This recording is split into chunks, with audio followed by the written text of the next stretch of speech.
Okay, KJ, isang mabilisang video lang mga idol. So, sa mga bago lang sa channel natin mga lods at gusto nyo ng mga kryptohan at mga ganitong news, yun, please like and subscribe lang sa YouTube channel natin.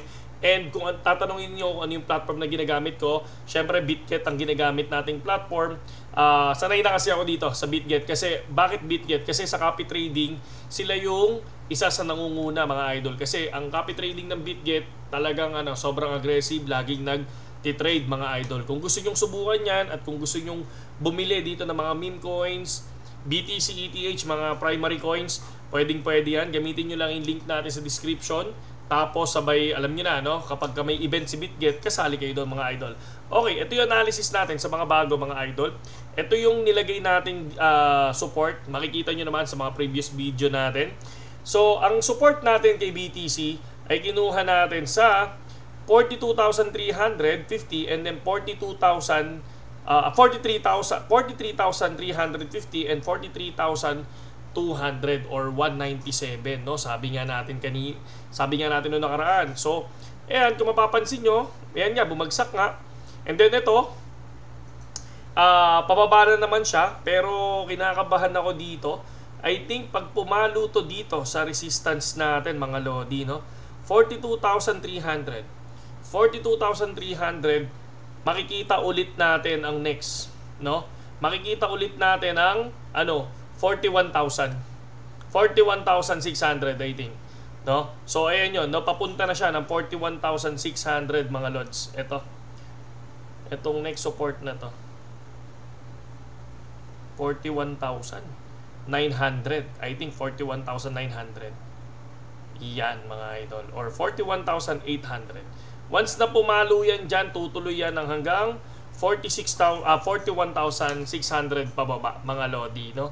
So ayan yon. So ngayon, nakikita natin medyo pababa ang BTC. So ito ang hirap dito eh. Ang hirap kasing pumasok sa, kunyari ako trader ako, no? So papasok ako kung saan ko nilagay yung resistance tsaka support, no? Once na hindi ako papasok dito sa mid na to, no, hihintayin ko yan na ma-reach nila tong pangalawang nilagay ko bago ako mag-entry mga idol. Katulad nito, bumababa ang value ng BTC, pababa siya. So 4 hours time frame to. Pero may nakikita pa ako mga idol, may nakikita pa ako na pwedeng bumaba dito sa 12 hours time frame. Ito yung ating, kung mapapansin nyo, ito yun, no? Ito yung sa 4 hours time frame. Ito, dinagdagan ko lang sa 12 hours time frame. So, nag-check tayo dito. Ayan, first attempt, lumipad. Second attempt, lumipad ulit. And then ito, pababa siya, no? Once na bumaba to dito, I think 42,500. Medyo bababa na yan, no? Papunta na sa resistance natin yan sa 42,300 mga idol, no? Kaya ingat lang mga lods, ha? Ingat lang. Ang resistance natin bago umangat yan, for me hindi to hindi to financial advice, para bumalik yan sa 44,000, kailangan ma-hit niya muna yung 43,300 ulit. Okay? So yun lang yun lang yung ating video ngayon mga idol, no? Kasi ako medyo positive pa naman dahil kung alam nyo lang yung spot ETF, eto. So pwedeng dumating yan ng January 3. And then December 29, pwedeng magkaroon ng news about dyan, mga lods. Ayan, no? And then ito, kung kay Crypto GBR, no? Crypto ETF soon, no? So ito yung isa sa makikita natin, no? Makikita natin na baka biglang lumipad dyan, no? So parang ito rin yung sinasabi kong video na parang magdidip muna ng konti and then lilipad, no? So tingnan natin kung mangyayari yon mga idol. Okay? No, sana lumipad dyan. Kasi una, pakita ko lang sa inyo yung trade natin sa ating future trading. No, pakita ko lang. Para at least sa